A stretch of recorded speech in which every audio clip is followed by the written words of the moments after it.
अस्सलाम वालेकुम स्टूडेंट्स, इस लेक्चर में हम टू इंटरसेप्ट फॉर्म को डिस्कस करेंगे। इसका हमारे पास फॉर्मूला होता है x over a plus y over b is equal to 1। इस लेक्चर में सबसे पहले हम इसकी रिप्रेजेंटेशन को समझेंगे। दूसरे नंबर पे हम इसको इस फॉर्मूले को डिराइव करेंगे और तीसरे नंबर पे हम सिर्फ एग्जांपल्स के जरिए इस फॉर्मूले को समझने की कोशिश करेंगे। फिर अगर आपकी इन तीनों स्टेप्स के बाद कोई क्वेरीज हो तो वो आप कमेंट्स में राइट करें और मैं उनको अगले लेक्चर में ठीक करने की कोशिश करूँ। ओके, सबसे पहले हम इसकी रिप्रेजेंटेशन को देखते हैं। Its representation is x over a plus y over b is equals to 1। यहाँ पे हमारे पास जो ए है वो है एक्स इंटरसेप्ट और जो हमारे पास बी है वो है वैल्यू ऑफ वाई इंटरसेप्ट। यहाँ पे एक्स और वाई वेरिएबल्स हैं जो कि अनचेंज रहते हैं। यहाँ एक बात नोट करने वाली ये है कि एक्स की हाईएस्ट पावर भी है 1 और वाई की भी हाईएस्ट पावर है वेरिएबल की 1। तो जो हमारे पास linear equation in two variables है जिसमें हाईएस्ट पावर 1 होती है वो असल में होमोजीनियस लीनियर इक्वेशन कहलाती है। ये होमोजीनियस लीनियर इक्वेशन एक्चुअली हमारे पास किसी भी कोऑर्डिनेट प्लेन में स्ट्रेट लाइन को शो करती है। जैसे कि मैंने अभी स्ट्रेट लाइन ड्रॉ की है, होमोजीनियस लीनियर इक्वेशन इसी स्ट्रेट लाइन को डिस्क्राइब करती है। हम इसको ग्राफ के जरिए समझते हैं। ये मैं यहाँ पे ग्राफ ड्रॉ किया हुआ है। ये कार्टेशियन प्लेन है और ये हमारे पास कोई भी लाइन है जिस पॉइंट पे ये लाइन एक्स एक्सिस को कट करेगी वो ये वाला पॉइंट होगा। ये वाला जो पॉइंट है हमारे पास, ये वाला पॉइंट हम एक्स इंटरसेप्ट को कहेंगे क्योंकि लाइन इस पॉइंट पे एक्स एक्सिस को कट करती है। सिमिलरली लाइन जिस पॉइंट पे वाई एक्सिस को कट करती है उसको हम वाई इंटरसेप्ट कहेंगे। यहाँ पे ये वाली जो पॉइंट है हम लोग इसको वाई इंटरसेप्ट का पॉइंट देंगे। हमारे पास लाइन कैसे भी हो सकती थी, जैसे कि लाइन हमारे पास ऐसी हो सकती थी। इस कंडीशन में ये नेगेटिव एक्स एक्सिस और नेगेटिव वाई एक्सिस को कट करती है। इस कंडीशन में हमारे पास जो एक्स इंटरसेप्ट है उसकी भी वैल्यू नेगेटिव होगी और जो हमारे पास यहाँ से वाई इंटरसेप्ट निकलेगा इसकी भी वैल्यू नेगेटिव होगी। ठीक है, अब हम लोग इसको डिराइव करते हैं। समझे हमारे पास कार्टेशियन प्लेन है और ये हमारे पास लाइन है। इसका एक्स इंटरसेप्ट है a0, वाई इंटरसेप्ट हमारे पास b0। तो हम लोग ये वाला जो पॉइंट है ये वाला फर्स्ट पॉइंट है, इसमें हम लोग a को लेट कर लेते हैं x1 के इक्वल। ठीक है, और ये जो पॉइंट 0 है हम लोग इसको लेट कर लेते हैं y1 के इक्वल। और ये वाला जो इसका 0 पॉइंट है हम लोग इसको लेट कर लेते हैं x2 के इक्वल। और ये जो हमारे पास बी पॉइंट है हम लोग इसको कंसीडर कर लेते हैं y2 के इक्वल। हमारे पास इसको डिराइव करने का जनरल फॉर्मूला होता है y minus y1 is equal to m into x minus x1। ठीक है, अब हम लोग ने m की वैल्यू निकाली। m एक्चुअली स्लोप होती है और स्लोप का हमारे पास फॉर्मूला होता है y2 माइनस y1 ओवर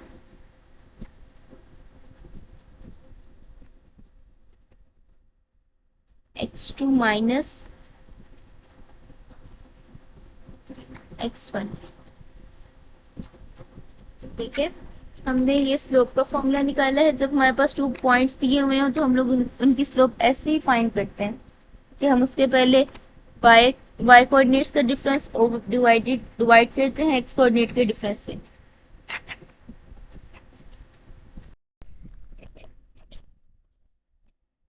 और जो हमारे पास साथ थी x माइनस x1 हम इसको एज सच वैसे ही रिपीट करेंगे। It will be x minus x1। और जो हमारे पास लेफ्ट हैंड साइड पे थी y माइनस y1 वो भी ऐसे ही रिपीट होगी। ठीक है, अब ये सब कुछ लिखने के बाद हम लोग इनकी वैल्यूज रिप्लेस करेंगे। y हमारे पास वेरिएबल है जो कि अनचेंज रहेगा और y1 की वैल्यू हमारे पास उस पॉइंट से y1 की वैल्यू 0 निकल रही है तो हम यहाँ पे 0 पुट कर देंगे। सिमिलरली उस पॉइंट के जरिए से हमारे पास y2 की वैल्यू b निकल रही है और y1 की वैल्यू अगेन 0 थी। x2 की वैल्यू हमारे पास 0 थी और x1 की वैल्यू हमारे पास a थी। यहाँ पे a रिप्लेस करेंगे।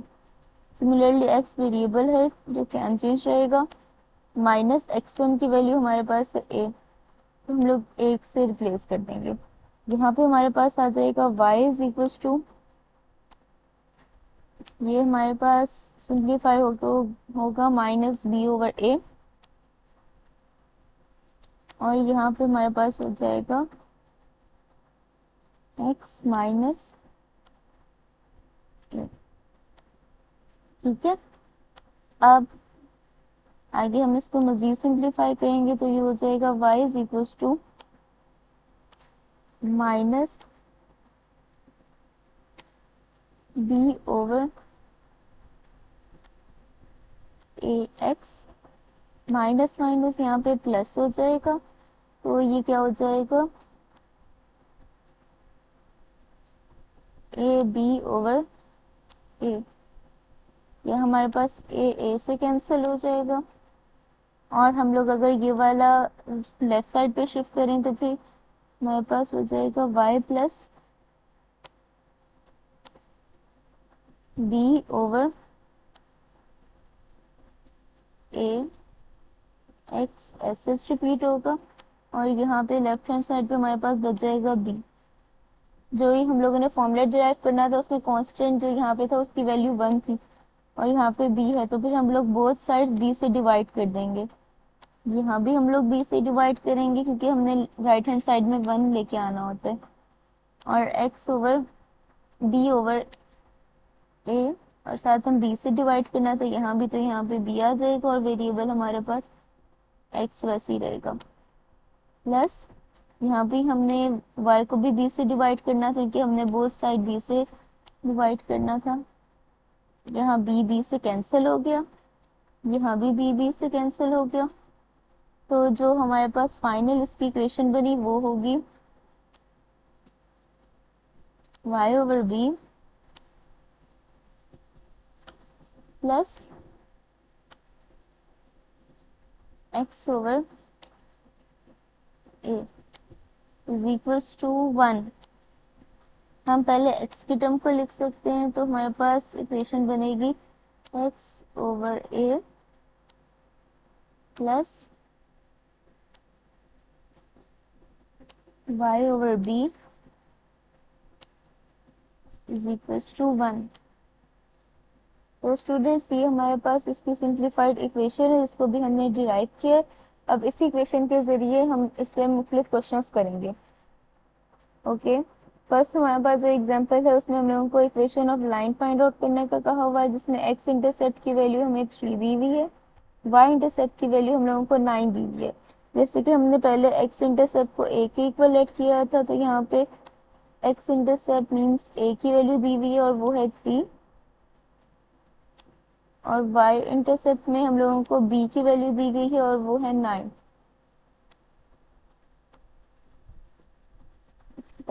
सबसे पहले हम लोग इसके फॉर्मूले को लिखेंगे, which is x over a plus y over b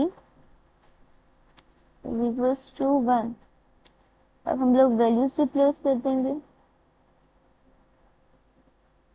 x over a की वैल्यू है हमारे पास 3 प्लस y ओवर b की वैल्यू है हमारे पास 9, और यहाँ पे है हमारे पास 1। हम लोग इसको एलसीएम लेके सिंप्लीफाई करेंगे तो हमारे पास इसका फाइनल आंसर निकलेगा 3x plus y is equals to 3 is equals to 9। तो हमने इसको एलसीएम लेना है ना, ये हमारे पास इसका फाइनल आंसर निकल आया। अब हम लोगों को क्या पता कि हमारा आंसर ठीक है या नहीं, इसके लिए हम लोग ना एक रफ वर्क करेंगे, उससे हम लोगों को अंदाजा भी हो जाएगा कि हमारा आंसर ठीक है या नहीं। जो पेपर में आएगा तो हम लोग इसको रफ वर्क में कंसीडर करेंगे ताकि हमें अपना इक्वेशन की करेक्टनेस मालूम हो जाए। हम लोगों को क्वेश्चन में दिया गया था कि x इंटरसेप्ट की वैल्यू है 3। हमें पता है कि x इंटरसेप्ट में हमेशा y की वैल्यू हो जाती है 0। ये जो हमारे पास ये वाली इक्वेशन निकली थी, अगर हम लोग इसमें y की वैल्यू 0 पुट करें तो हमारे पास x की वैल्यू 3 आनी चाहिए। अगर x की वैल्यू 3 आई तो हमें पता चल जाएगा हमारा आंसर ठीक है या नहीं। हम लोग करेंगे 3x, y की जगह हम लोगों ने 0 पुट कर दिया है तो फिर इसकी वैल्यू नहीं आएगी, ये हो जाएगा इज इक्वल टू 9। तो हमारे पास x की वैल्यू क्या आ जाएगी 3। इसका मतलब होता है x इंटरसेप्ट की वैल्यू हमारे पास 3 आ गई है, और ये वही वैल्यू है जो कि हमारे पास क्वेश्चन में दी गई है। सिमिलरली हम इसको y इंटरसेप्ट के तौर पे भी चेक कर सकते हैं। जब हमारे पास y इंटरसेप्ट की वैल्यू 9 दी गई है, y इंटरसेप्ट के लिए हम लोग x को पुट करेंगे इक्वल्स टू 0। जब उसी इक्वेशन में x को 0 के इक्वल पुट करेंगे तो फिर क्या आ जाएगा y plus 0 is equals to 9। और हमारे पास y का फाइनल आंसर क्या आ जाएगा 9। हमारे पास y इंटरसेप्ट की वैल्यू 9 आ गई, और ये वही वैल्यू है जो कि हमें क्वेश्चन में दी गई है। x और y इंटरसेप्ट की वैल्यू सेम निकली है, तो पता चल गया कि हमारे पास ये जो इक्वेशन हमने फाइंड आउट की है ये बिल्कुल ठीक है। आगे सेकंड एग्जांपल में हम लोगों को equation of line find out करने का कहा गया है। हम लोगों को equation of line find out करने का कहा गया है, जिसका x इंटरसेप्ट की वैल्यू हमारे पास 8/9, y इंटरसेप्ट की वैल्यू है हमारे पास 8/11। उसी क्वेश्चन की तरह हम इसको भी स्टेप बाय स्टेप लेके चलते हैं। a की वैल्यू जो कि x इंटरसेप्ट की वैल्यू होती है वो हम लोगों को दी गई है 8/9। सिमिलरली b की वैल्यू जो कि y इंटरसेप्ट की इक्वल होती है वो हम लोगों को दी गई है 8/11। तो हमारे पास फॉर्मूला होता है x/a plus y/b equals to 1।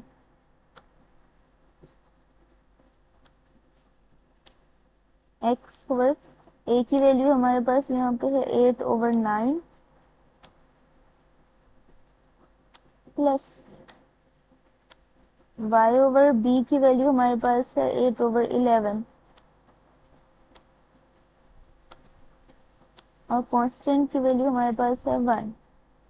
ये 9 हमारे पास 8 के नीचे डिवाइड हो रहा है तो ये ऊपर जाके x से मल्टीप्लाई हो जाएगा, तो ये हो जाएगा 9x/8 प्लस सिमिलरली यहाँ पे 11y के साथ मल्टीप्लाई होगा 11y/8 इज इक्वल्स टू 1। हम लोग जब इसका एलसीएम फाइंड आउट करेंगे तो हमारे पास फाइनल आंसर इसका आ जाएगा 9x plus 11y is equals to 8। ये हमारे पास वो इक्वेशन है जो कि हम लोगों ने गिवन डेटा से निकाली थी। अब पहले क्वेश्चन की तरह हम लोग इसके करेक्टनेस को चेक करेंगे कि हमारे पास ये इक्वेशन करेक्ट आई है कि नहीं। तो पहले हमें x इंटरसेप्ट की वैल्यू दी गई है 8/9। हमें पता है x इंटरसेप्ट के लिए हम लोग y को 0 पुट करते हैं, तो हम इसी इक्वेशन में y की वैल्यू को 0 पुट करेंगे तो यहाँ पे क्या आ जाएगा 9x इज इक्वल्स टू 8, और x की वैल्यू हमारे पास आ जाएगी 8/9। तो हमारे पास x इंटरसेप्ट का आंसर सेम आया है, जिससे हमें थोड़ा सा अंदाजा हो गया कि हमारी इक्वेशन ठीक होगी। हम लोगों को पूरी इक्वेशन चेक करने के लिए y इंटरसेप्ट को भी देखना पड़ेगा। y इंटरसेप्ट के लिए हम लोग पुट करेंगे x इज इक्वल टू 0 उसी इक्वेशन में जो कि हम लोगों ने निकाली है। x को 0 पुट करेंगे तो फिर ये आ जाएगा 11y इज इक्वल टू 8, और सिमिलरली y की वैल्यू हमारे पास क्या आ जाएगी 8/11। ये 8/11 वही वैल्यू y इंटरसेप्ट की थी जो कि हम लोगों को डाटा में दी गई थी। हमारे पास y इंटरसेप्ट की जो वैल्यू निकली है वो भी सेम है। सिमिलरली जो हमारे पास x इंटरसेप्ट की वैल्यू निकली है वो भी सेम है, जिसकी वजह से हमें पता चल गया कि हमारी इक्वेशन बिल्कुल ठीक है जो हमने निकाली है। आज के लेक्चर के लिए बस इतना ही। अगर आपको कोई और इससे रिलेटेड क्वेश्चन पूछना हो तो काइंडली उसको कमेंट्स में राइट करें। सिमिलरली अगर आपने मेरा चैनल अभी तक सब्सक्राइब नहीं किया तो काइंडली इसको लाइक शेयर और सब्सक्राइब करें। Thanks a lot.